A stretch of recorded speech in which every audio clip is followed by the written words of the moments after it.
Hey guys, this is Jackson from the editing bay. I just wanted to let you guys know before the episode starts, we had some pretty drastic audio issues during this episode, specifically with our guest, Elliott Maguire. His audio fluctuates. It is sometimes perfectly fine, but also sometimes sounds like a long forgotten transmission from an ancient dead civilization. We ask that you just bear with us. We did the best we could to make it listenable. And if there are certain parts in the first half of this podcast where you think to yourself, Elliot isn't talking a lot, he might have been. We ended up having to cut a lot of his stuff from the first half. But it all evens out by the time we get to the real meat in the second half of the podcast. So just stick it out for us, and we hope that you enjoy the show. We still really stand by it as an episode, but just, we did our best, is what I'm trying to say.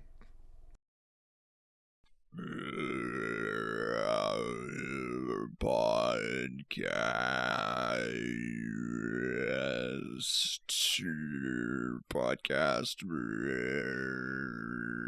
Hi, my name's Jackson McMurray. Why did you choose a sound that had no words in it? Okay, so look. When we start this podcast, usually we sing a song from the movie, and I say podcast instead of one of the words. I know. But no, I know there's that. not really any distinct musical cues from this movie, so I just did the weird music that plays when Palpatine and Anakin are talking, which At sounds the like opera this. With the sea monkey. Okay. It's a Yeah, low it sounds drum. like this. Go ahead.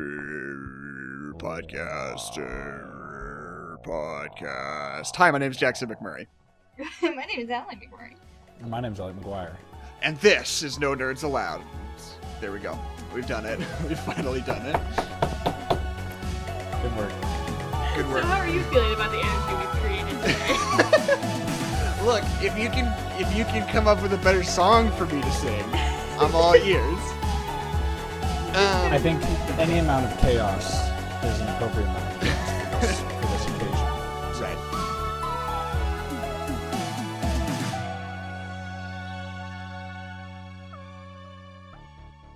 For this particular episode. Elliot, do you want to introduce yourself? Plug your Instagram, Twitter, whatever it is before we begin? Sure. I'm Elliott Maguire, longtime friend, go way back to the glory days, back in '86, the big game. Before the That's why they call us the Kings. Right. We lost the big game, but our friendship We lost the lasted big forever. game. They actually didn't call us the Kings. They didn't call us anything because we were losers. 'Cause we lost the game, yeah. No, they recognized the strength of our friendship, and that who the true kings are the ones who Yeah.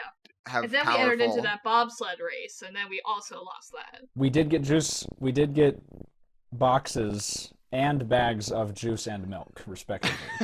Yeah. Which was an exciting event. Perfect. I don't have anything to plug. Okay, perfect.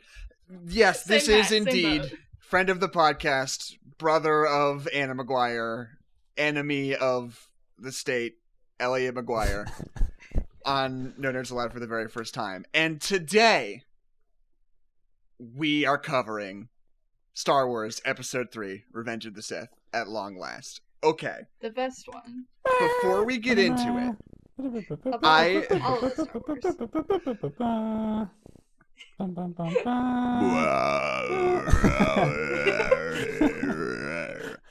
before What we a get into bad it, opera. I've been doing a real segment on our Star Wars episodes where in between or at the beginning, I want to cover all of the like interstitial secondary Star Wars content that exists. And I want to like just do little recaps so we get a broader picture of the entire Star Wars mythos, right? This is one of the harder ones because between episodes 2 and 3 exists an entire 7-season television program, Yes. which I did watch in preparation, and I am here today to give you a rundown of the entire Clone Wars saga in hopefully under a few minutes. Are you guys ready? Yep. Okay, so first things first, Count Dooku, he decides, I want an apprentice of my own that I have kind of under the table. Palpatine doesn't know about him. Saj Ventress, lady, 2 red lightsabers, that's her deal. Also, Anakin's a regular Jedi now. That means he can have a Padawan. So he does. And her name's Ahsoka Tano. She's an alien, and she has a green lightsaber that she holds backwards. Cool stuff.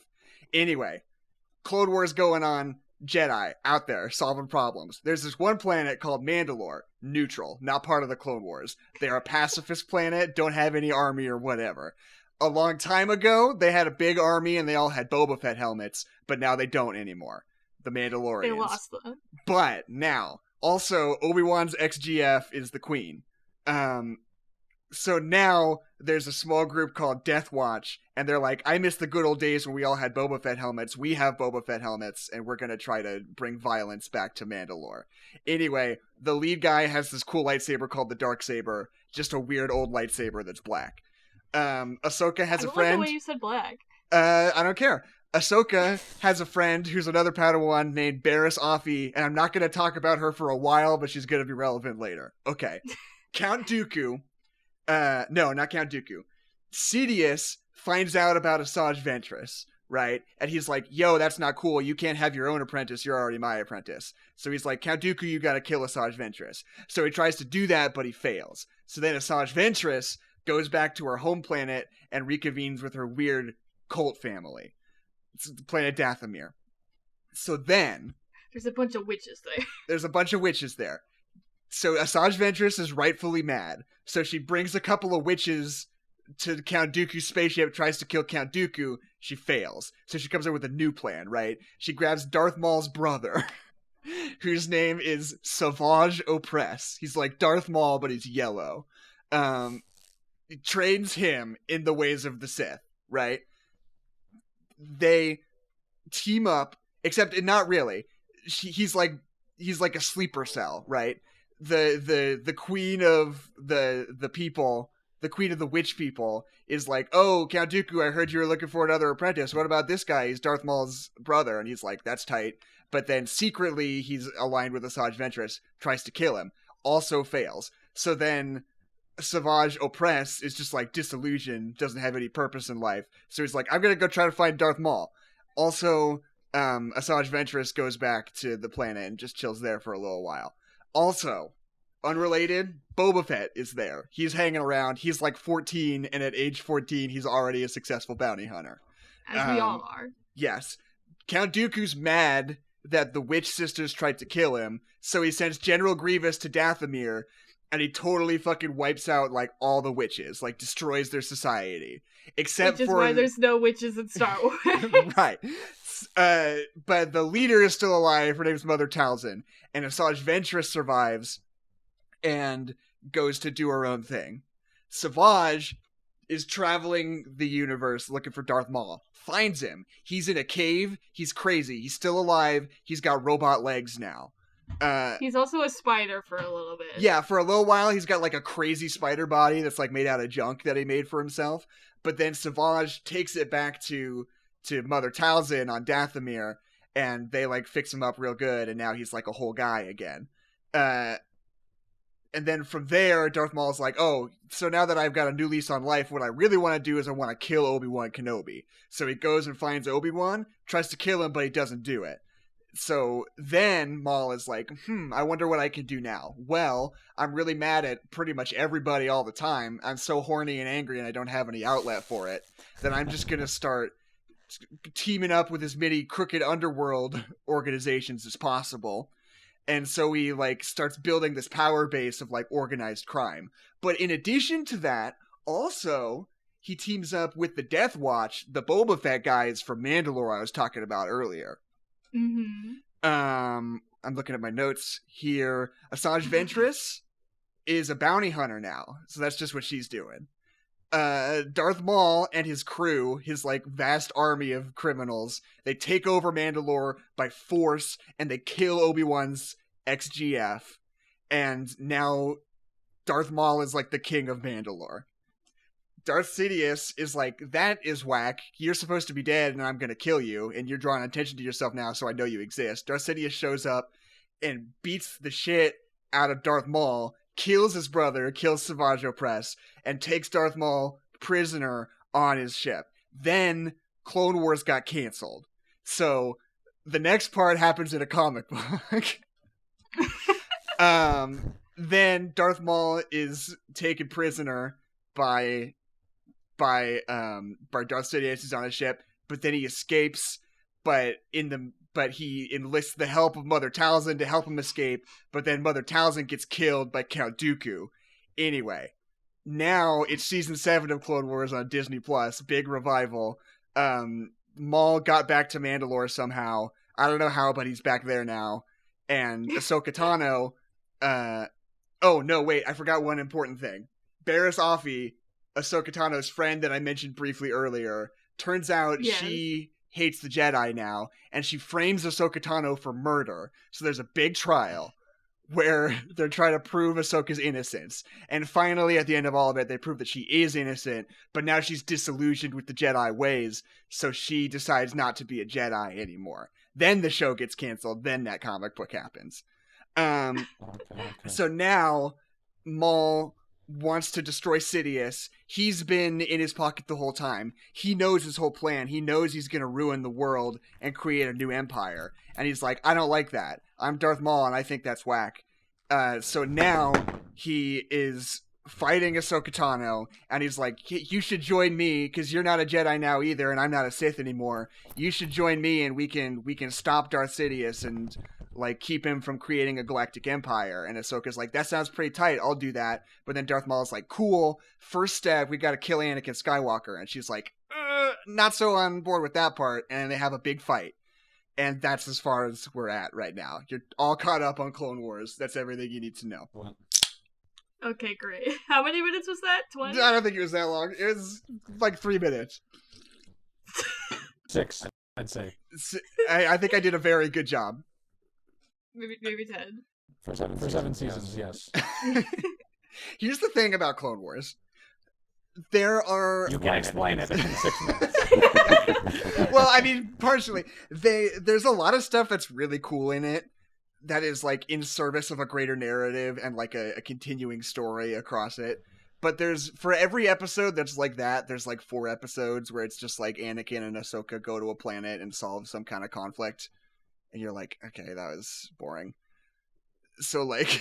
It's universe, Jackson. It's lore. You That's don't want true. the deep lore? And some people really like that. If it were me, though, I would say that there's probably a viewing order where you could pick out, like, 25 episodes and call it good out of the entire 7-season career of the show. Or you can just listen to timestamp 432 and Right. Nerds Allowed. True. Revenge of the Sith episode. Also true. You get the whole experience. Well, I'm Yes. looking at my audio, and I haven't talked in all this episode. What do you think about Revenge of the Sith, Adeline? I've walked in on you watching it several times. It's good. I like it. I like Ahsoka. She's That's got not what I fun said, hair. Adeline. Revenge of the Sith. What did you say? I said Revenge of the Sith. Oh, I wasn't the listening to movie what you we're said. talking I just about had a thought today. ready to go, so I thought Okay. I would say it before. All right, I if you say want to what talk you about have to say. if you want to talk about Clone Wars more, you can do it. I'm just saying I just did that for like 8 minutes, so it's on you. So, Revenge of the Clones. What's this movie called? Revenge of the Sith. It's the best of the prequels. Not good. I would say it's good. I liked it. You know what? I'm gonna stick up for this movie. Yeah. Dunking on the prequels a lot in this podcast series so far. Mostly because it deserves it, but not Yes. this movie. And this movie is not perfect, but I think it kind of rips in its own way, especially compared to the other two. It's got its moments of rippage. It does. I would agree with that. But I was coming into this thinking that it would need an advocate, but it seems that it already has 2. Yes. Do you want to be the bad guy? So potentially I need to be a bad guy. Right. You can be the cad, and we can boo and hiss at you in the audience. Yeah. Okay. Assuming that you're not booing and hissing at us. No booing and hissing. Just booing and hissing at the movie. Well, you see, from my perspective, you're the bad guy. Whoa, wow. From your Because- perspective, the Jedi are evil. Yeah. Okay. So I mean, just to revisit, this is a point that I'm gonna go back to a lot. I already have many times, and I'll make it brief just for the sake of the audience has heard it twice already, but I'll just get Elliott up to speed. Like, George Lucas is super fucking great at, like, technical nuts and bolts filmmaking, but he has a really hard time with, like, plot and emotional stakes and, like, telling a coherent story sometimes. Which is illustrated by, like, kick-ass sequences like the big fight and Attack of the Clones in the Colosseum, or the pod race sequence, or the Duel of the Fates sequence with Darth Maul, which all totally rip, but they totally rip in service of a movie that is mostly pointless. I think my big take is that this is absolutely the strongest movie emotionally and the strongest movie thematically, and I think action-wise, Phantom Menace still has this one beat out by a little bit, but I think the action is pretty stellar across the board in this one, too. It does have a lot of good action. The point you bring up about it being emotional, I think that it may feel like it balances out the lack thereof in the rest of the prequels, because there seems to be a lot of it, though. Right. No, I was thinking, like, it almost feels like it's for matching function, right? Like, the story of Revenge of the Sith is about Anakin, who is ostensibly our protagonist, like, finally giving into his feelings and his need as a person to express himself.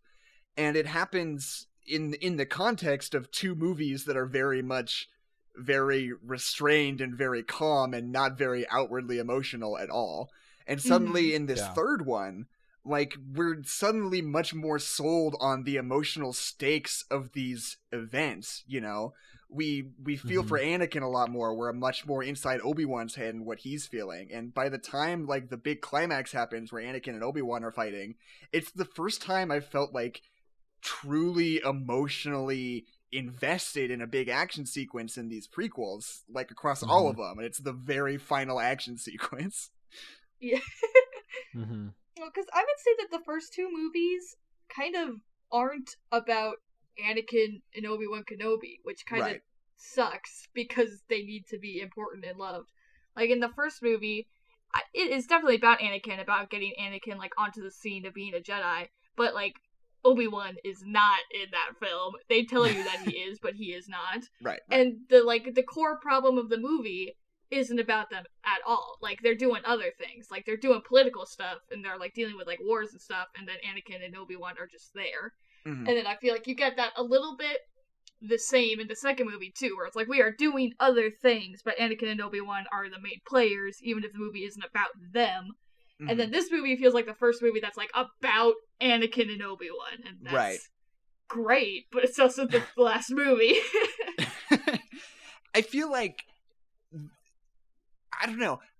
My take in the Phantom Menace episode was basically that the story of the prequels is pretty much just Revenge of the Sith.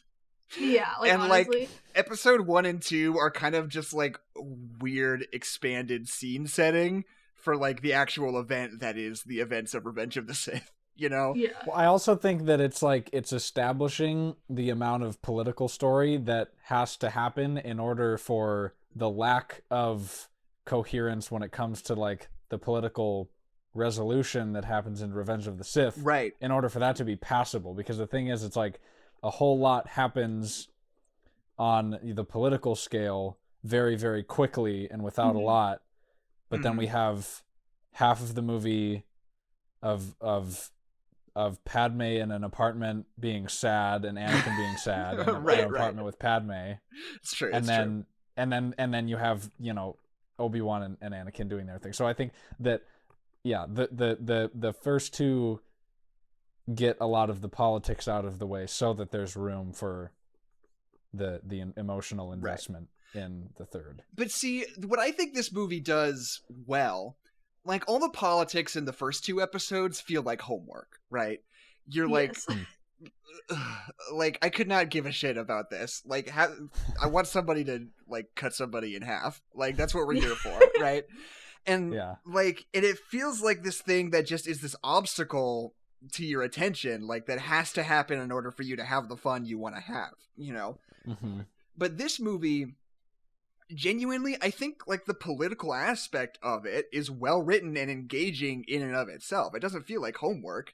It's like part of the investment you have in this world, you know? It's because you're like on the precipice of something falling apart. There's like a consequence that you're dreading. There's an outcome to the political events that are going to affect all these characters that you care about. In the other ones, it doesn't feel like there's going to be major consequences. It just feels like politics that you don't care about. It's like, I don't know. I don't care how this turns out, you know? Look at it. There's a struggle with writing the prequels that we know how everything is gonna end up, like no matter what you do. So like writing the descent of politics that leads to a destruction can be really, really, really interesting.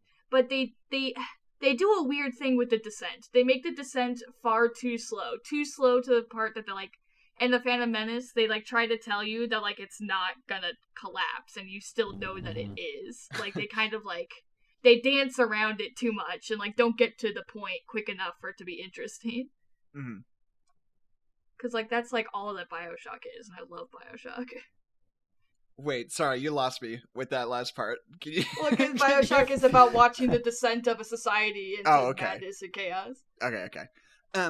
Yeah, I think that, like, and it's weird. I think there are certain elements of Attack of the Clones that are important to the overall narrative, but, like, genuinely, if the Phantom Menace just straight up didn't exist, like, as long as you have, like, hey, Padme, remember when we met on a planet when we were kids? Yeah, Anakin, I do remember that. And then we walked away, we'd be fine. That would be it. Like, the things that you need to set up in order for Revenge of the Sith to work on its own are you don't need anything with Anakin and Padme, honestly. I don't know why they had to have met as kids. No. They could just have met as adults, whatever. Especially because it's so weird when they meet as kids. It's so weird. But like the bits of episode 2 you need are just like, oh, we're about to hit a civil war because of this like seemingly arbitrary political issue that honestly is mostly just a MacGuffin. Because what the actual conflict about doesn't even matter because there's one person orchestrating the whole thing who's pulling the strings on both sides, right? And the first 2 movies go so far out of their way to elaborate every little detail of this conflict and how it came to be for it to basically not ever be relevant, right? Like, because that's the thing about a MacGuffin, right? In film, it's like this thing, it's an object that people want, right? What the object is completely irrelevant. Like, for example, like in Marvel, the Infinity Stones are not a MacGuffin because they serve a purpose in the plot, right? But in like Birds of Prey, that diamond they're trying to track down is a MacGuffin because it doesn't have any direct significance on the events of the film. The only thing that matters is that people want to have it, and that motivates the conflict. Right. And I feel like the Clone Wars in this movie sort of function a lot in the same way. It does not matter what they're fighting about. The point is that they both amass these huge armies, and then Palpatine's gonna flip a switch and suddenly be in control of both of them and just rule the whole world. Like, that's the only thing that we're really trying to get at, you know? It's like if in Birds of Prey, there were 2 other Birds of Prey movies just explaining what was on the diamond, and then Birds of Prey happened, and it was exactly the same, and we never really mentioned what was on the diamond. and nothing changes. Yeah, to me, it's very whack. First of all, it's hilarious that in 1982, they decided to cast the decrepit old villain as like a 25-year-old dude that they just made up to look old and gross. And it just so happened that when they made the next movies, which were prequels, he was then the appropriate age to play a younger version of his previous character. That's wild. But then also, like, why do they need to provide a backstory for why he looks old and gross? Like, the last time we saw him old and gross was set like 25 years in the future. So I could just surmise that he aged 25 years old and became gross during that time. I don't know why he needs to like have a moment where suddenly he changes and becomes this decrepit old man all at once for no reason. I bet that, they want to show you the horrible effects of too much power. Yeah, I guess that's fair. Because it's like over 25 years, who knows? Considering how he looked, he might not look terrible, especially if he can save himself from death. If he's working out, he's doing Jedi training. Yeah, I mean, look, we've said it before, and we'll say it again. Palpatine can kind of get it in the prequels. It's true. Fashion was on point. It was. Everyone's That's saying, weird. what's up with Rise of Skywalker? How come Palpatine fucks? I'll tell you how come. It's because he could kind of get it in the prequels. This is my stance. I will not back down from it. I'm sorry, Elliot. You can continue your point. No, that's you make a very That was sound it. point. I don't think it's the same decision. There's nothing else to say about it. Well, but if you want to talk about a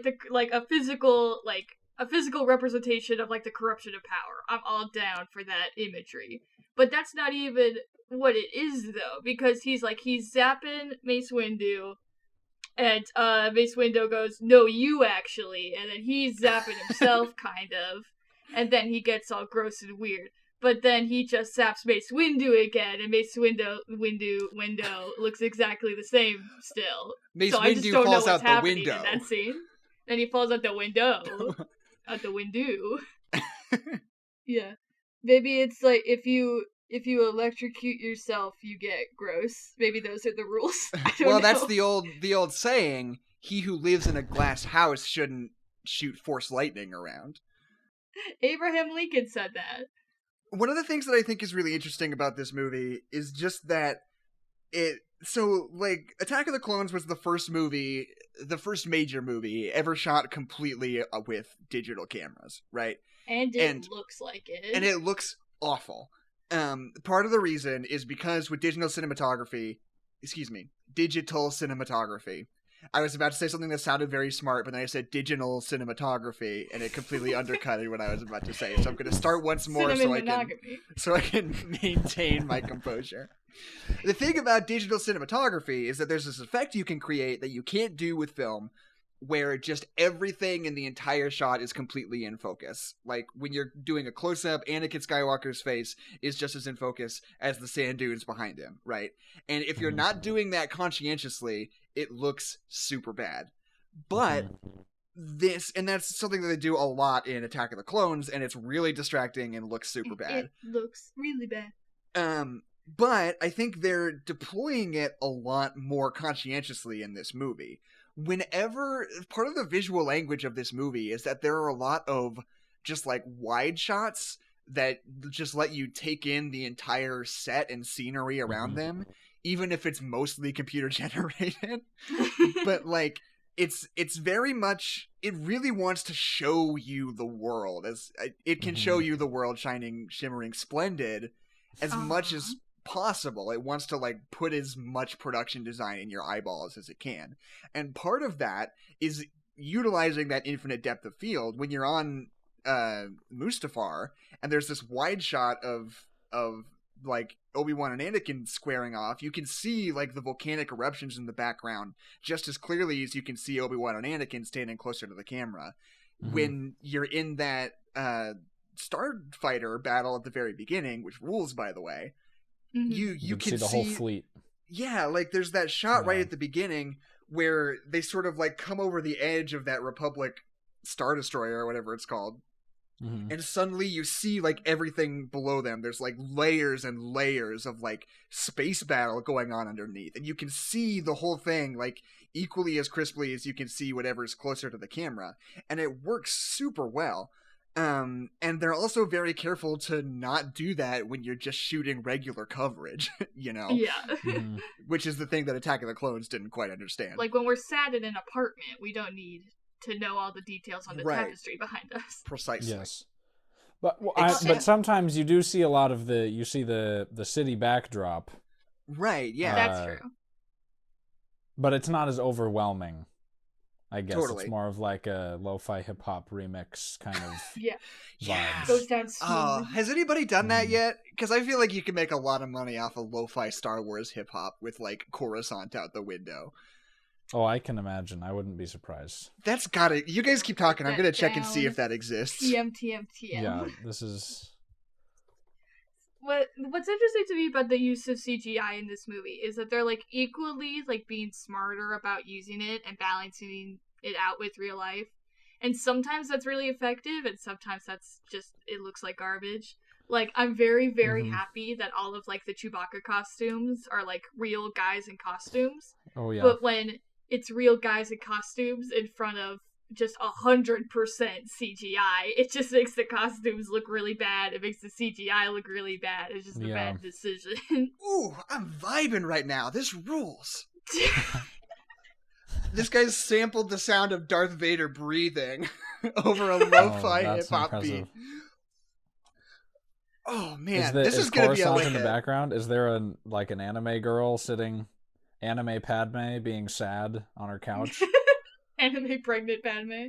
if I were doing it, that's how I would capitalize on it. But this is just a picture of Luke and Darth Vader fighting from Empire Strikes Back, but the lightsabers are like a little bit animated, so there's some motion to it, and it like has like film grain on it, so it's like super aesthetic, Nice. you know? Nice. You can Describe put more that on your lo-fi TV. hip-hop beats. Yeah, well, I'm just gonna leave this on, and I'm gonna have my own chilled out vibe for the rest of the podcast. Yeah. Every time they like sample the sound of a lightsaber noise or something, it like hits me like deep down in my core. Okay. So anyway, So while you're nice and chilled out, Jackson, I need you to turn that off. okay. All right. Oh, man. So into this. Okay, so if we're going to go through the flick, I want to call more attention to the sequence at the beginning, which really is good.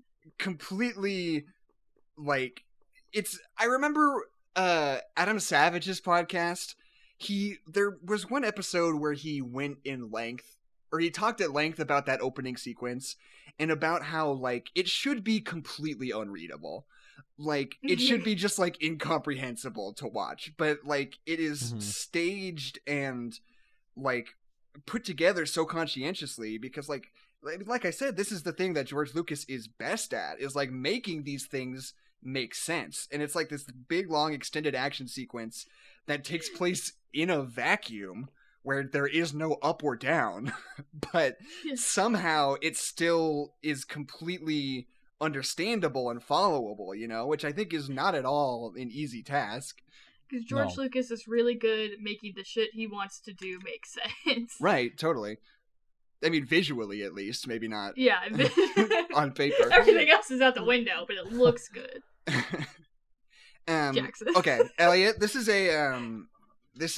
a contentious topic on this podcast. What are your thoughts on what R2-D2 should be able to do? Oh wow.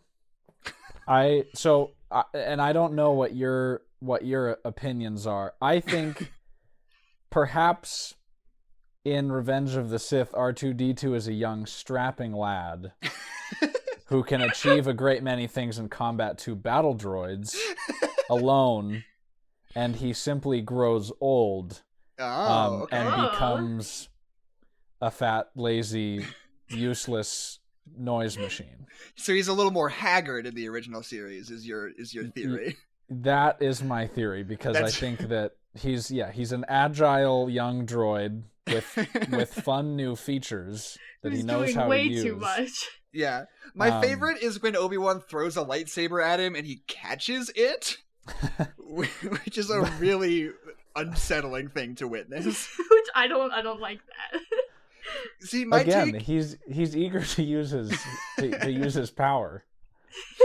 My take is just that R2-D2 should not be doing anything besides rolling around and sticking his little robot penis in walls and telling the protagonist where stuff is on a spaceship. And often swearing at C-3PO. Those are the three things he's allowed to do. Why is C-3PO never in any Star Wars movie? He's just not in any of them. And I think we've all just, like, as a society, convinced ourselves that C-3PO is in Star Wars, but I don't think he is. Right. It's because he can shut up. Yeah.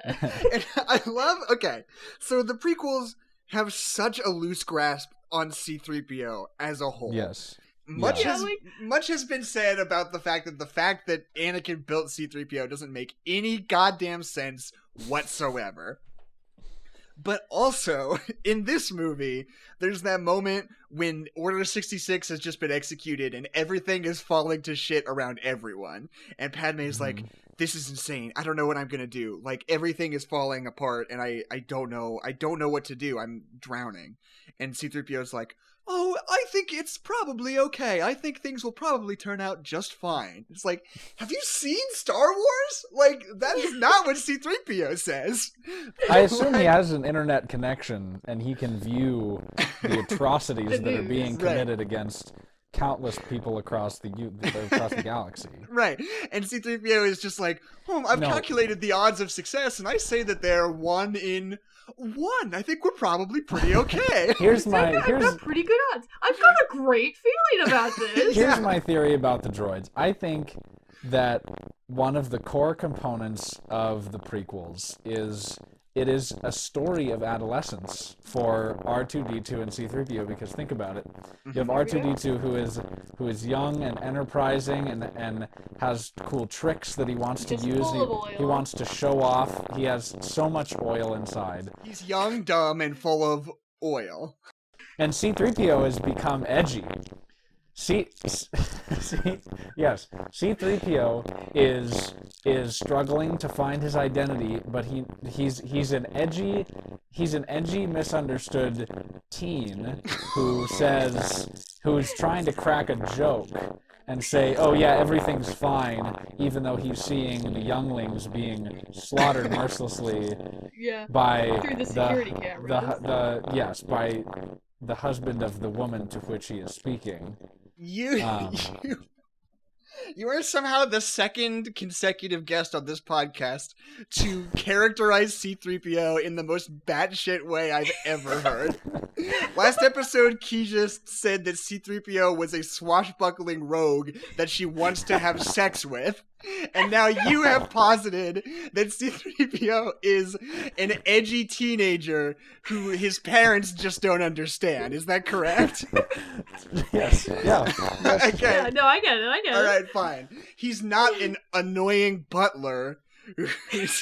No, well, he becomes that. I think after he realizes that no one understands his cheeky humor, he stops trying, or he becomes hardened to it, and that's all he does. And so from there on, he's like, screw these humans, I'm gonna act like a stupid butler for the rest of my life and make them suffer. It's just because that's the identity that they chose to assign me with, even though that's not who I am. Wow, that's pretty deep, Elliot. That's a take I can get behind. My favorite thing about these movies regarding C-3PO is how I have no idea who owns either R2-D2 or C-3PO, because that's like a part of A New Hope that like R2-D2 is like going back to his master, and that's Obi-Wan, and at no point in the entire prequels does R2-D2 ever belong to Obi-Wan. No one owns them. They're teenagers. No, they're independent young women. Yeah, they're street youths. They're feral children.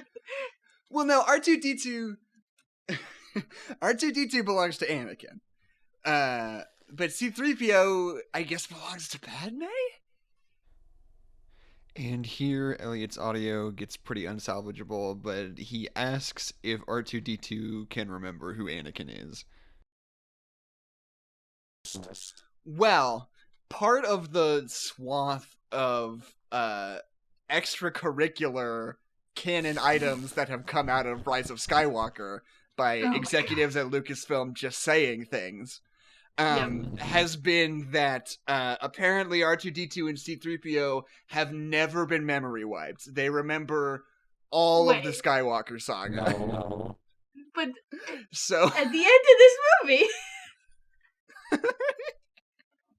That's just like, what they said. That's the canon explanation for this whole thing. Have they viewed the films? No, they did not watch Last Jedi, and that is a fact. super quick. I have to interrupt you. I need to take a phone call, and it might be a job. Okay. Hello? Okay. Good luck. Okay, Good luck. cool. Hello. What kind of implications does that have Yes, on it is. the audio and how he should we be completely silent?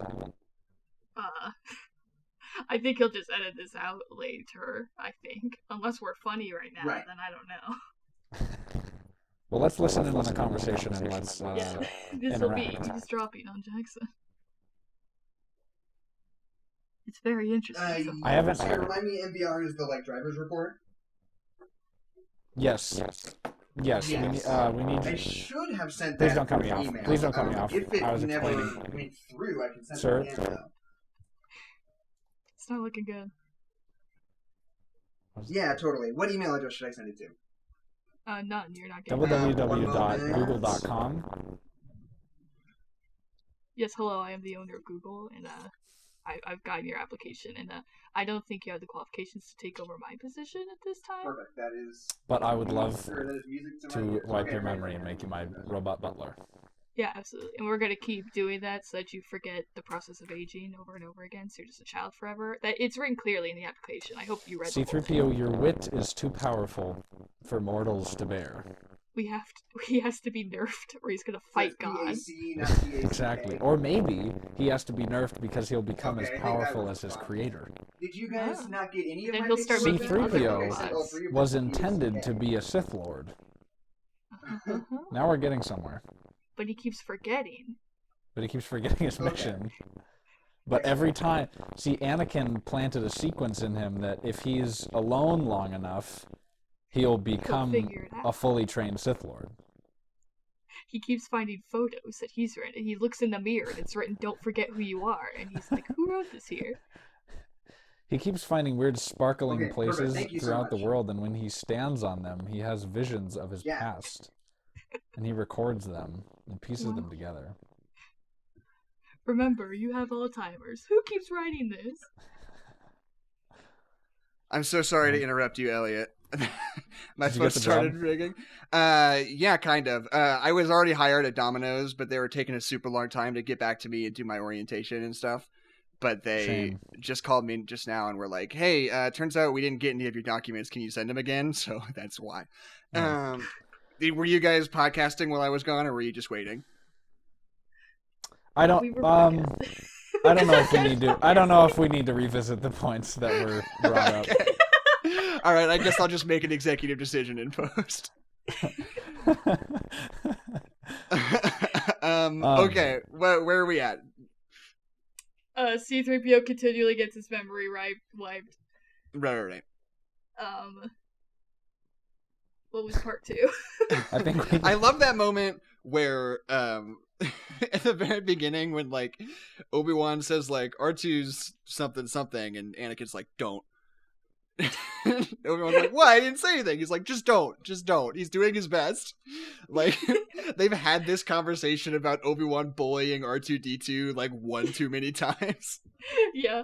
Well, that whole scene makes me laugh because you've got this great rapport going between Obi-Wan and Anakin that's really nice. It's it's just the end result of the development that we've had in their relationship, and now they're kind of equals and they can pal around a little bit. It's really nice. So we have them having fun in the elevator, and then we cut to R2-D2 spilling oil over the place and tasering other robots and falling 150 feet vertically into a pile of dead droids. It's there's a lot.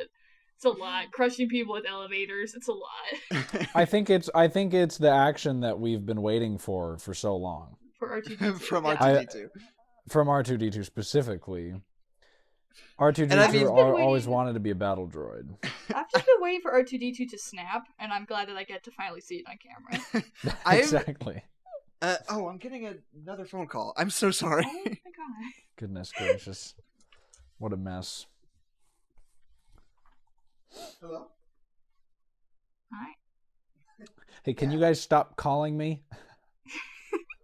I'm in the middle of a podcast about a Star Wars film that came out 10 years ago.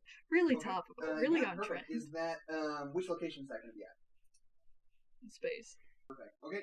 I'm gonna take a drink of Dr. Pepper so that I can be gross and have it not be recorded. Sip it, sip it. Yeah. You know what we should have done?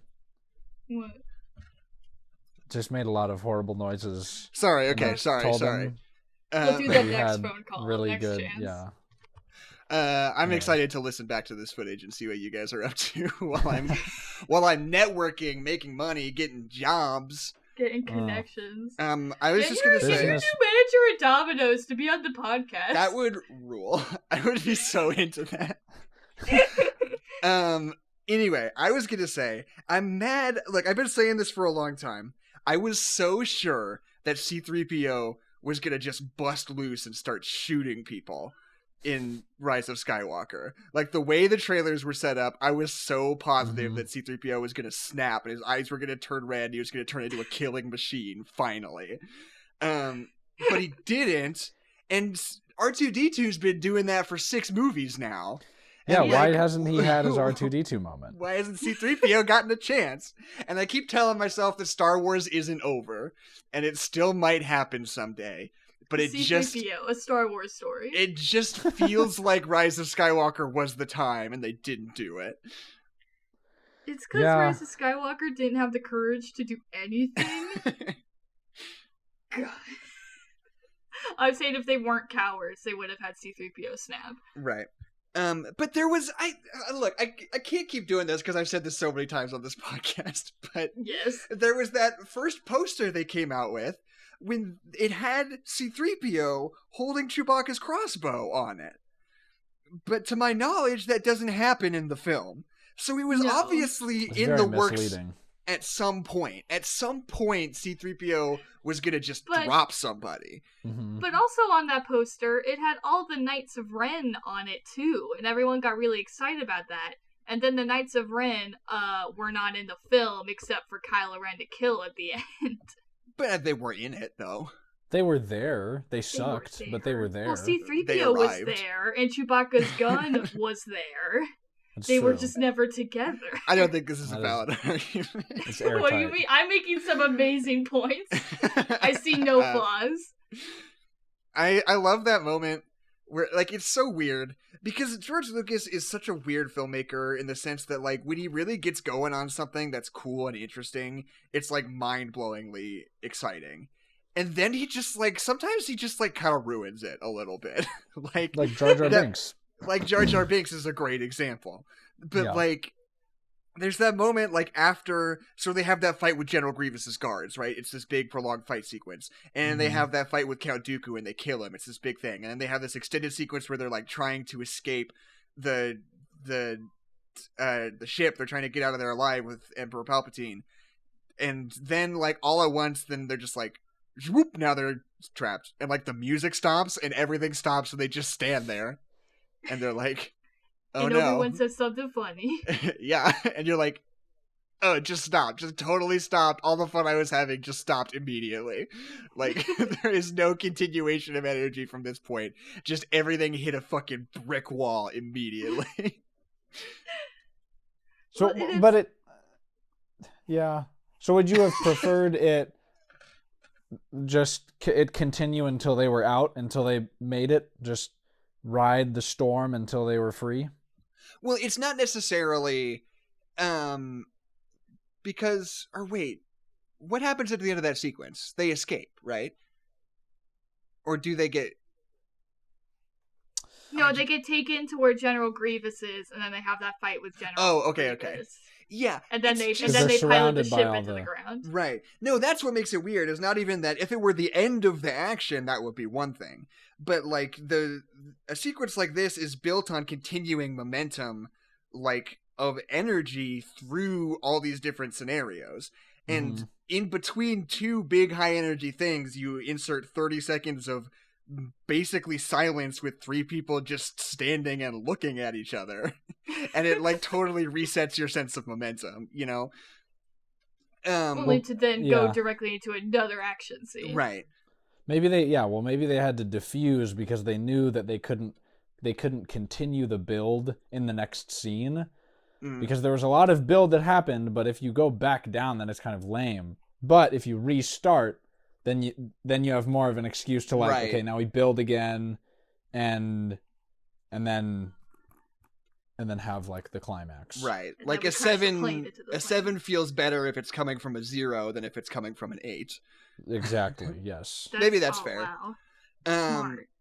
I also want to talk about my favorite thing about this movie, I think, is just this broad sort of thematic idea about like the unnatural continuation of life, right? Mm-hmm. Like not only is sort of one of the major plot points about Palpatine speaking about using the Force to continue your life and stay alive at all costs, and uses it to tempt Anakin, but also in keeping with that, one of the main antagonists, General Grievous, is like this horrifying husk of an android who's basically like a heart and a brain in a crazy robot body, who's just like sickly and disgusting.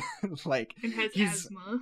yeah, and he's like gone to such incredible lengths to just keep himself alive that he's turned himself into a monstrosity, you know? And I think the same can be said for Darth Vader at the end, you know? He Mhm. got like all chopped up into bouillon cubes, but like they still like put him back together and stitched him all up and made him a guy, but now he's like this like horrible man in this eternal casket that he can never escape from, you know? Mhm. And I think there's also something to be said about like the Jedi Order, like this huge thing coming to an end, but this thing that has become slowly corrupt and sickly, and maybe you sort of like have to ask if it's time to put it out of its misery, or if it Like should a husk be of its former self. already. yeah, or if it should be continued and tried to be fixed up and turned into Darth Vader or General Grievous, you know?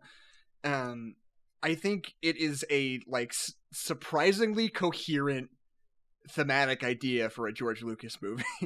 Yeah. That's fair. Especially a George Lucas prequel film. Right. Yeah, it's. I think this movie is effective at like having callbacks to the A New Hope, and I feel like sometimes they're really effective and sometimes they're heavy-handed and stupid. I think this movie goes a little too ham with like the PowerPoint transitions, like Yeah, okay. So let's talk about this. because the classic Star Wars transition is that like stupid fade from right to Mhm. left. That's just like that stripe that goes across. But there's several points where there's fades in this movie where it's like 6 different sections of the screen like all do that Yeah. fade at once, and it looks like a PowerPoint that you made in middle Yeah. school when you first figured out you could do that. The one that catches me the most off guard is when Obi-Wan's sneaking around, ready to go and fight General Grievous, and he's sneaking around up in those rafters, and he's like looking down at the you know the separatist leaders who are all like talking, and like trying to decide what to do about the clones and stuff, and it's just 4 black squares from the 4 quadrants of the screen fill out. Right. Yeah. And then it fades into another sequence, and it's really it's almost alarming because you have Right. no idea that you're going to be seeing 4 rectangles appear. You There. really think your TV's broken at that point. Yeah. Yes. And like they're doing like clock wipes and like Yeah. it's insane. They're going way too far. One of the Yeah. things that I think Force Awakens does incredibly well is that it goes out of its way to sort of dispense with the visual language of the original movies, right? Mm-hmm. Because the original movies were made in fucking 1970 whatever, when like that was cutting edge, you know. I'm exaggerating obviously, but it's like that was sort of more acceptable when it came to like a natural feeling in movies. But then George Lucas, when he went back for the prequels 30 years later, decided to like ignore the 30 years of progress we'd made in cinema. Not necessarily that like wipes are bad and we've like evolved past the need for wipes, but like that it just it makes it feel immediately odd and dated to just do that unironically in a big blockbuster movie in 2007, you know? And the thing that I think is smart about Force Awakens and what J.J. Abrams did there was that he was like, no, fuck that. Like, these last movies, they've been doing the same weird transitions with the same visual language, and I'm just not gonna do that, because it feels weird and it draws attention to itself now, you know? He finds a way to be reverent with the content of the movie while being comfortable enough to sort of dispense with the old ways of, like, how they were stitched together, you know? Mhm. I think it has more noticeable of a difference than people realize too. Mm-hmm. And I think that's why a lot of people just kind of feel like, oh, this doesn't really feel like a Star Wars movie. And it's because you don't see four squares appearing on Right. your screen in a There's clock four wipe to squares. go to the next scene. Yeah. Do they? I don't even think they do like clock wipes or anything in any of the other ones besides this one. No. The original one, I think they only do like the left to right swipe and maybe like a top to bottom swipe, but that's Right. like it. We'll have to keep an eye out when we're covering the We other watch ones. them, yeah, for those juicy transitions. Because it feels like it's just in all of the old ones now. Because it just poisons the mind. Right, yeah. Okay, I'm gonna do a quick list of things in this movie that rule, just super quick. I don't have any broader points about it. I just want to point them out. They're just good. Dryden Voss, stripy head guy with weird teeth, rules. That Great. crazy lizard monster that Obi-Wan rides around on, rules. General Makes Grievous, fun sounds. General Grievous just in general, rules. And that crazy weird car with legs that's a circle that also rolls that General Grievous pilots around, rules. Everything about that whole sequence just is it's great. I love it. It's insane. It's crazy. It's so much fun. Is that your impression of me, Elliot? You're in a big jungle hole and you have all these tears and a big lizard with a boy on it and then a skeleton robot man in a hamster wheel with legs. It can't get better than that. You Can't get better than that. What's better than this? Nothing. I think that, and like, I also just want to point out that like the whole sequence where Obi-Wan and General Grievous are fighting totally rules. It's like, I don't know, it's so interesting, like that bit where like his like arms like detach from each other and like split into four for the very first time is like so, it's like mind blowing when you see it for the first time. You're like, holy shit! And it's like four lightsabers. And he starts spinning them around in crazy windmills on his like joint hands and just like scuffing up the ground, like coming towards him like a horrible sawmill. And you're like, oh my god, this is insane. Like, my favorite part about that though is that right before he does that dope thing, he's like, Count Dooku taught me this, and then he proceeds to do something that we've never seen Count Dooku do even a semblance of doing. I don't think Count Dooku can rotate his hands in a 360-degree motion. That said, I think we miss out on a lot of really any interaction between Dooku and Grievous in the context of training. You also have to keep in mind, though, Grievous isn't a Sith. He's just a robot and he has lightsabers. A guy who's got lightsabers. Yeah. But I think because he has four arms and they can spin fast, he is a worthy adversary. Right. Yeah, no, that's something that Clone Wars is interesting because, like, of all the things that you feel like you would want to explore, it's weirdly restrictive in the sense that, like, it's not like filling out the world and like showing fun character moments of like characters you already know. Most of the time it's just kind of Anakin or Obi-Wan or Ahsoka or somebody goes on an adventure, you know? Like, and it's really episodic. And I don't mean to be too reductive because basically sort of the idea of the show is that a lot of the time they're like wrestling with weirdly complicated moral ideas and like they're dealing with like genuine political problems with no easy answers, and they're like interacting in that sort of space, which is really interesting for a show that was airing on Cartoon Network, you know? But at the same time, it's very episodic and kind of repetitive. It's like, check out this world. Admiral Akbar is in this one. Isn't that crazy? And you're like, okay. But like, you know, you want to see... Yeah, you want to see like General Grievous. You want to know what his deal is. What was he doing before? When did he, like, who were those other Jedi he killed? When did he learn how to use a lightsaber? Like, what's his relationship with Count Dooku? And they just never really, they don't feel the need to expound on that very much. I think it was a missed opportunity for a lot of development. Right.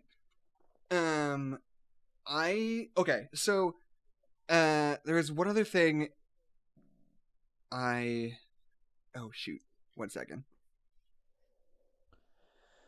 What, like one Oh. other thing that So- rules? No, I mean, there's plenty of things that rule. But what I wanted to say was, I think to me, one of the biggest failings of this movie is when, like, there's this weird sense of dread, this whole movie, where it seems Mhm. like the Jedi are kind of starting to realize that, like, something's super not right and shit's about to hit the fan, but they can't put their finger on exactly what it is, right? And, like, there's that moment when Anakin finds out that Palpatine is Darth Sidious, which should be, like, basically, like, what he's discovering is that the entire war they've been fighting was for naught. Billions upon billions of people have died for essentially no reason, and they are completely fucked. There is no way they can win the war. Their society's gonna end, right? That's what that revelation is implying, you know? And there are, like, 3 scenes after that where Anakin says that to people, and they're like, oh no, that sounds pretty bad, huh? We should probably deal with that. And you're like, I don't feel like this is given the dramatic weight that it deserves, you know? Yeah. I think when he tells Count Dooku about it, or not Count Dooku, when he tells Mace Windu about it, Mace Windu's like, I should definitely call the council, and we should definitely talk about that. And it's like, I mean, you're right, I guess, but also, like, your society just got ruined. Like, Yeah, by that one society's thing. over. It's not a, oh, okay, I'll follow up with, like, on an email after the call kind of thing. It's more of like a, we need to hop on a call right now Yeah. because I'll this is send an that to the group absolute, chat and we'll see who responds. this is a Right, complete and utter disaster. And you know, and it sort of builds up, like, the whole Order 66 thing is, like, really genuinely emotionally affecting.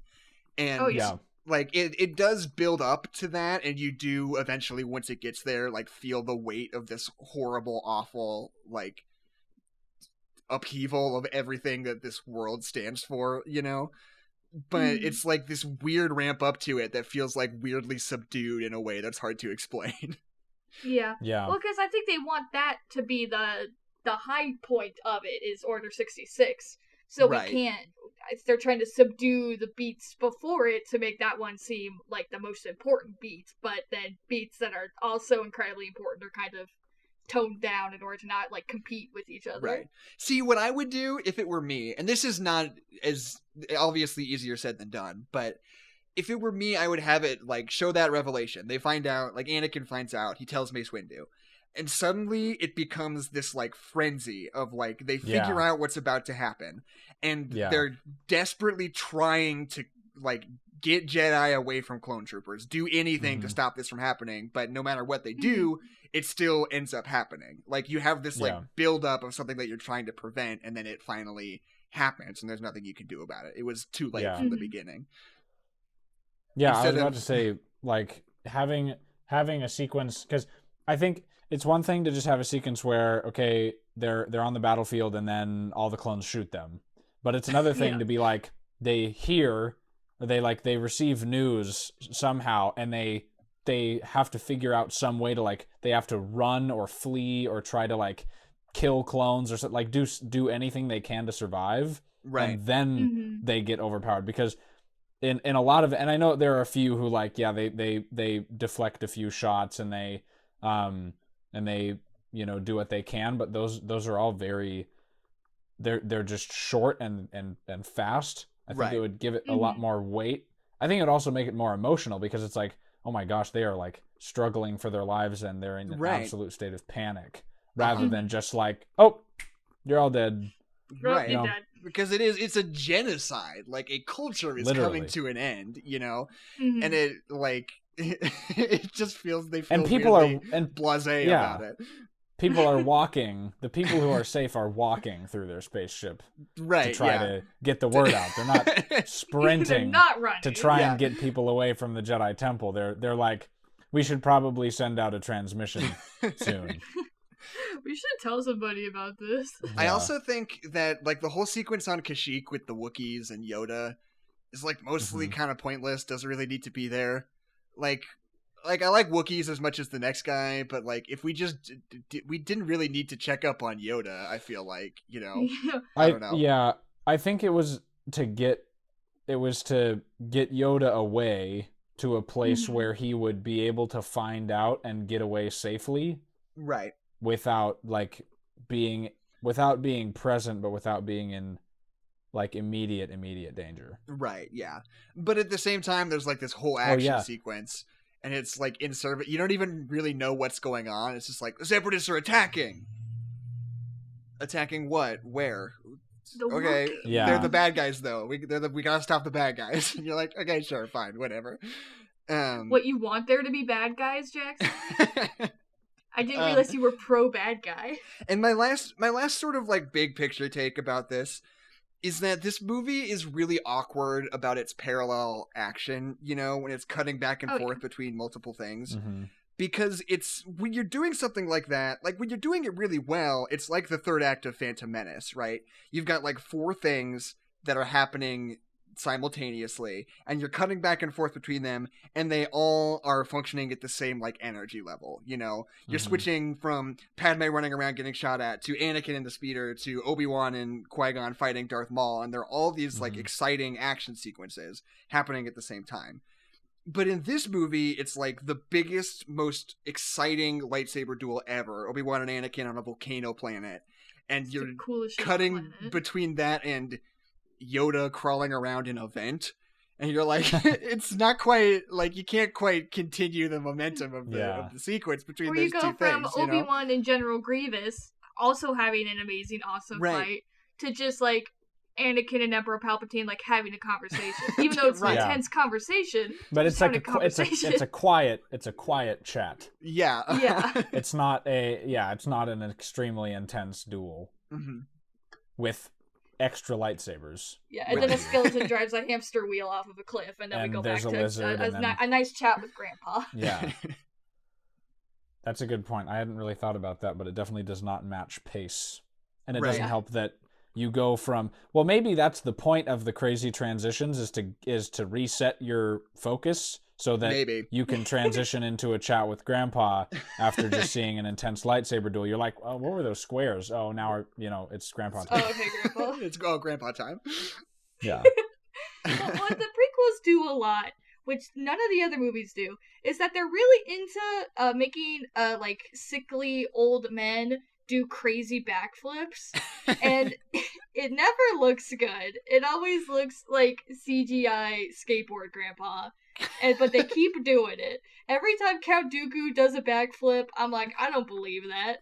Every time Emperor Palpatine does a backflip, I don't believe that. Yoda gets a pass because he's a weird little green man. He's a little agile boy. They keep making Grandpa do like crazy X Games shit, and I just don't think they could do that. It's like the Six Flags commercial where they have the guy in old age makeup running around and doing a dance or whatever. That's what it feels like. Yeah. Remember that? I think that I'd say the most when he lunges from the chair to attack the Jedi who have come to arrest him. I think that's one of the most out of place movements that happens ever. It does because that weird, in all time. Spinning it's so impractical. It's so impractical. Screams. And he screams in such a way. It's like if you launched yourself at someone like that, I feel like considering they had 4 Jedi, they could do similarly to what Obi-Wan did to Anakin in the end and just got under you. Swoop. Gotcha. You know? Right. Whereas he tunnels at them and then kills them like immediately. Yeah. What terrible, like, why did Mace Windu choose the most like docile Jedi to bring along to arrest potentially the most powerful Sith of your time? We got two weirdos we've never seen ever, and then we got Kit Fisto, and Kit Fisto just like dies immediately, and you're like, oh, I wanted to see Kit Fisto do really cool shit, but I guess he's dead now. Well, there was potential for a really cool like a lightsaber duel that would show the power of I think it would show more power if he didn't kill them immediately. I think it would be cooler if he fended them off for a bit. Right. Because again, like 1v4. These are Jedi Masters, so they're not terrible, right? But like just to literally like zoom over, kill all 3 of them real quick, and then fight Mace Windu for a little bit. It's just like it's doesn't have the meat that I would like to get out of it. It doesn't really convey that Palpatine's super cool. It kind of just makes me feel like those other 3 Jedi just kind of suck. Yeah. Exactly. Yes. Yeah. And then Palpatine gets lightninged into old age. Into gross. It doesn't. Not even old age. Stuff. He gets like fins. Right. Yeah. And a lot of inflammation. Yeah. Very swelled. And he gets like scurvy. And it like turn yellow and fall out. Yeah, it hurts his teeth somehow. Now, to be fair, I've never been struck by lightning, but I think it's fair to say. Yeah, maybe that just happens. Happen. I don't know. Well, yeah, it's just like he looks so much. Maybe he had work done because he looks a lot. He looks a lot better later on. You know, and he's not. Yeah, well, because he's not quite so like gangrenous. It just you can really tell that there's like a film just hanging on his face, like there's pus or something in there. Right. Where they have to just slough off. He's gonna need more than a face mask, I'll tell you that. But yeah, I think my last, we're at the end of the events of the movie. I think that like the culture at large complains so much about the like undue emphasis on politics that the prequels have, but in this movie, like I think it really speaks to the strength of the storytelling that there's this whole sequence where they don't let Anakin become a Jedi Master. They want him on the council because Palpatine wants him to be his representative. But the Jedi Council is wary of Palpatine because he's been hoarding power and they're suspicious about it. So they ask him to be a double agent. And Anakin's upset because he only has a seat on the council for political reasons. And he doesn't feel like he earned it outright. And like that is still engaging. Like that stuff is all politics, but I care about it. Like the politics are the actual stakes of the story instead of just trying to motivate them, And I think that is a much better approach to that kind of storytelling than the one that George Lucas was doing in the first 2, which was just like, here's the 2 halves of this movie. Half of it's fun and half of it is white people talking in a room, Yeah.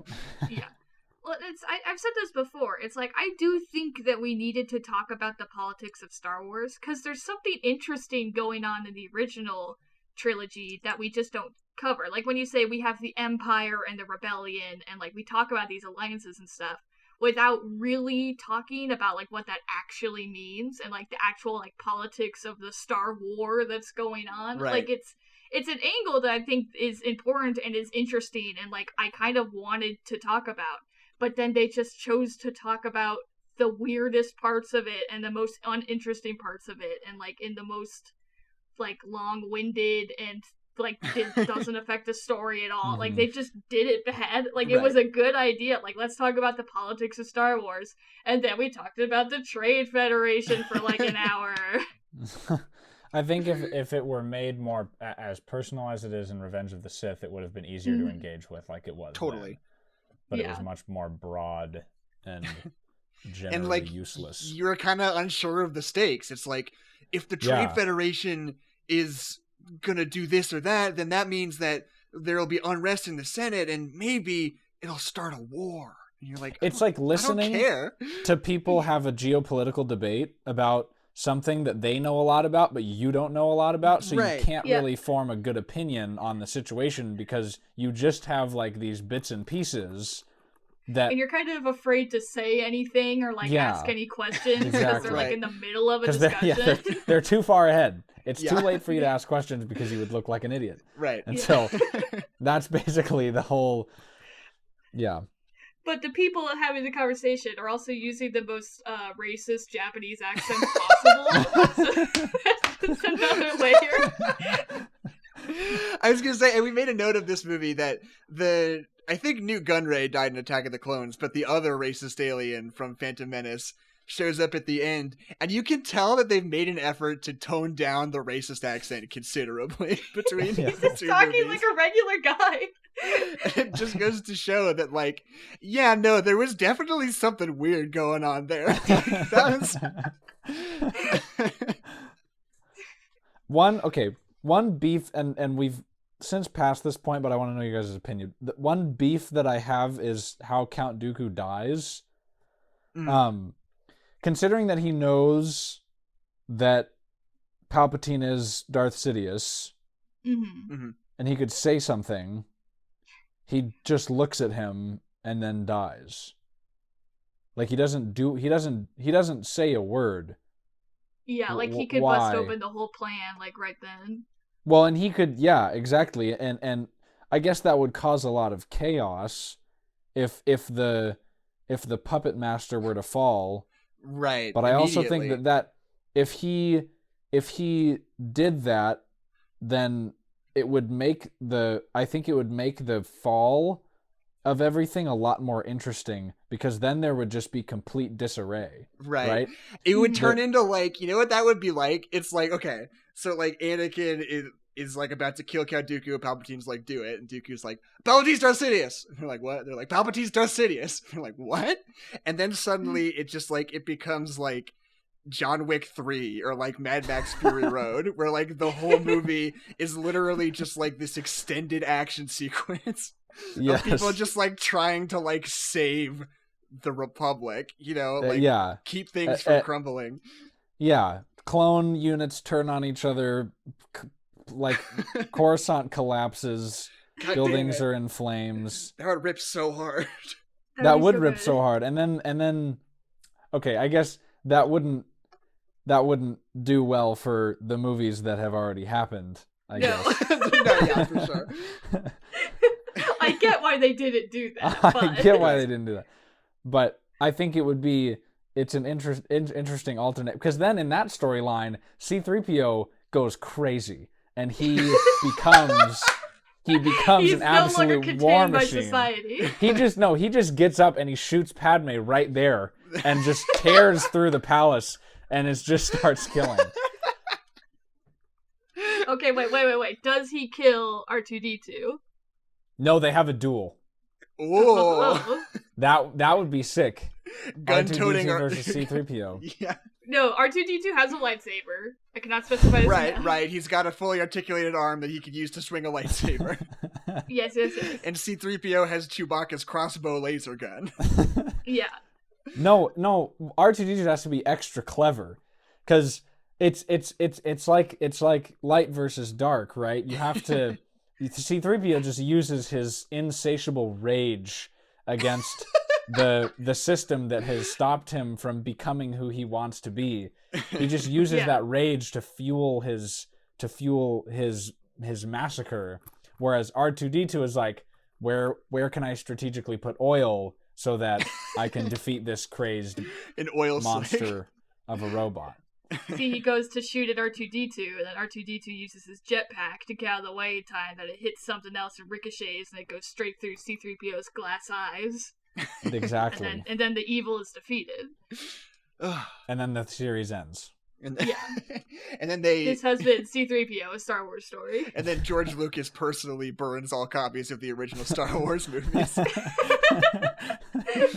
No longer canon.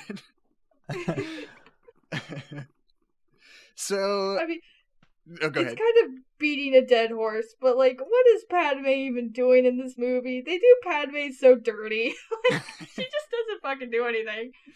Yeah. And it's like, I've heard several theories about why Padme dies that I like so much better than she said, so she died. Yeah, that just losing makes the no will to sense. live. That's cringe. Well, because it's like, if you're saying that she loses the will to live because Anakin is a bad guy, I'd be like, okay, that makes sense. But it doesn't make sense after she gives birth and she's handed her children that she's Right. wanted and she loves. And that she's still very like, happy nope, not about. good enough. I still want to die. Yeah. Not doing it for me. No, too little. What else you Too got? little, too late. Don't care. What else you got? Convince me. Another kid? No. Yeah, is there another baby in there? Maybe 3. Maybe 3 would do it, but 2's not enough. Yeah. Sorry, No, I'm like- checking out. Well, I think it would have been, I don't know, like what if Anakin actually straight up killed her? Yeah. You know, and then they were able to like get the babies post-mortem if they were able to like get Yeah. her to a medical bay fast enough or whatever. I mean, I don't really know a lot about how how that happens. postmortem how that works, childbirth works. I think But- that this movie, I don't think this movie would have the courage to do something quite that brutal, you know? Sure. Yeah. The only way to make, like, the He death did of... kill a bunch of children. Right, I guess that's... So I guess so- that's true. they did do genocide and he killed children. So I Right. think they're willing to take Yeah. risks. That's fair enough.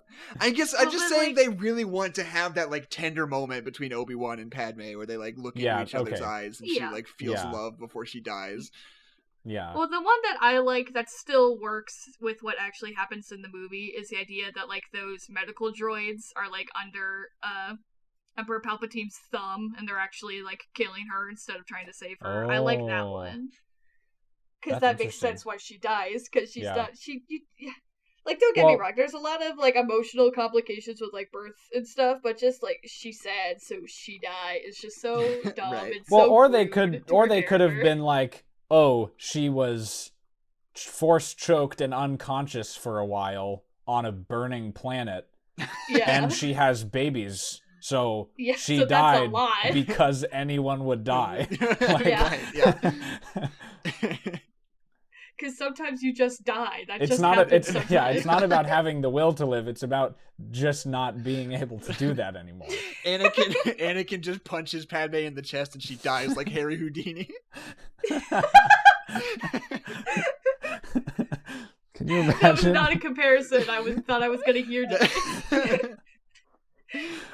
I just picture him looking at her and getting angry, and like looking over at Obi-Wan and looking back at her, and just a real quick like right up close, just bam, right in the chest, and then he starts walking towards Obi-Wan to fight him. Like a Just Bruce like- Lee 1-inch punch. Exactly, just dispense of the woman, and then go to attack Obi-Wan.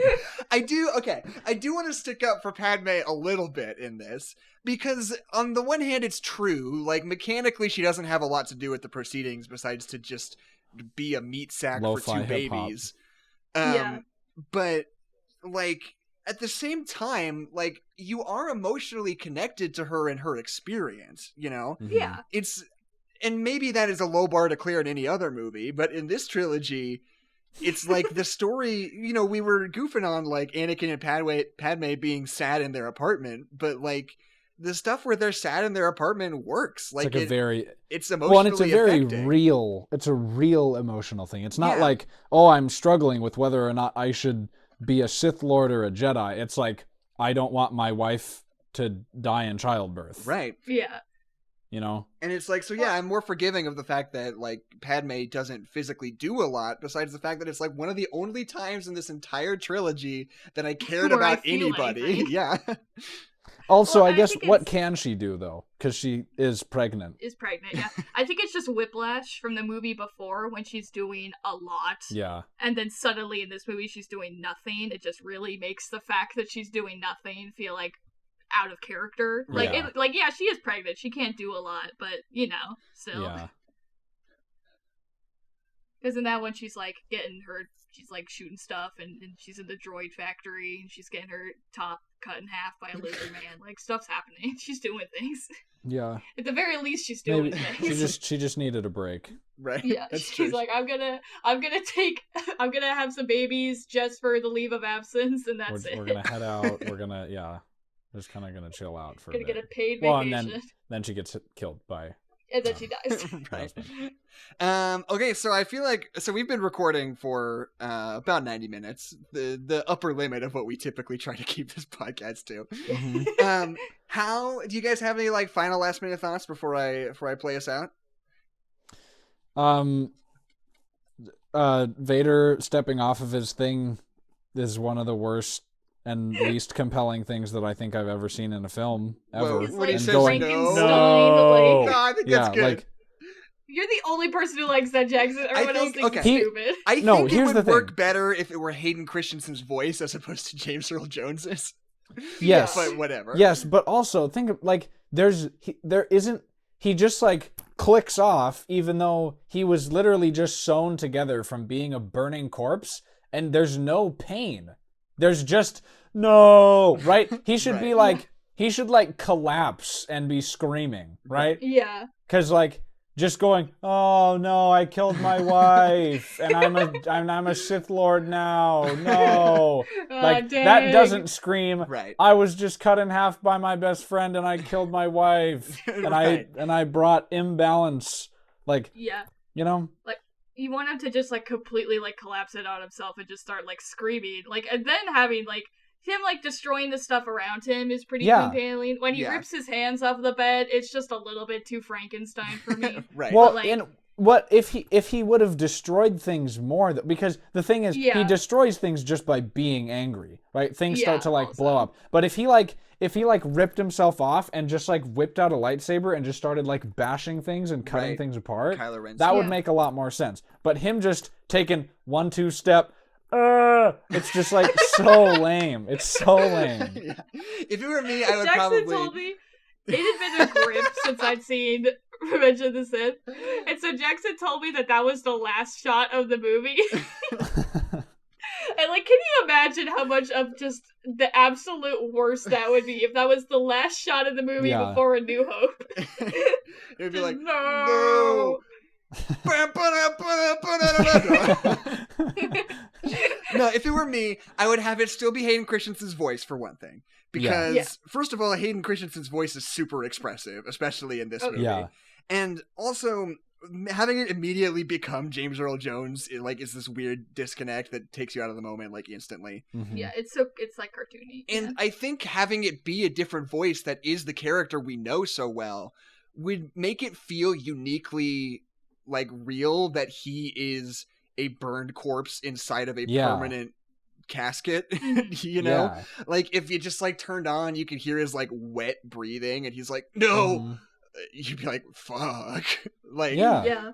It'd be scary too. It'd be like, oh my Yeah. gosh, he's like, this is final, right? Whereas Right. Yeah. it just seems like, because also when he seems so used to it, like, Right. and Like, you can tell that immediately. it's like, oh look, it's Darth Vader getting out of bed and screaming. Yeah. It's not like, Good morning, Darth oh, Vader. this is Anakin's first time being in his tomb, in Right. which he will Yeah. commit crimes against the galaxy for years. Right. He's like- gonna kill a bunch more babies. Yeah, well, yeah, there's no expression of that at all. It's just like, oh, there's Vader.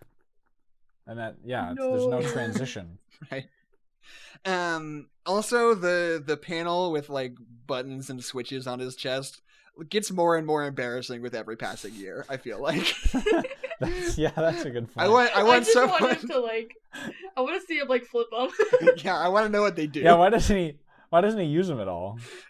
What if they're What just are like they? What if they're just like a voice changer and he like flips them and he like turns into a chipmunk or like a robot? Just a soundboard. Picture- Yeah. Picture this.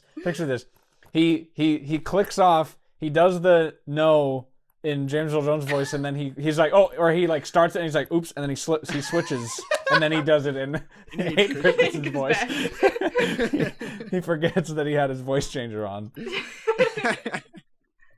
Okay, so Good. do you guys want to hear a 5-star review of Revenge of the Sith? I do. Yep. All right. So this review comes from Letterboxd.com. This person gives this movie 5 stars. They say, the greatest film ever made by the sexiest man to ever walk the earth. Wow, that's Wait. Anyway, my name is Jackson McMurray. What is this, Adeline McMurray? my name's Elliott McGuire. And this has been No Nerds Allowed. Wait, hold on. Is there a community that thinks George Lucas is attractive? I'm just distracted by looking at George Lucas and realizing how unattractive. Why don't you take off your clothes and get on the bed? There's no underwear in space. The band in the cantina scene, they play music that's called Jizz. And speaking of Jizz, why don't you meet me up in the bedroom?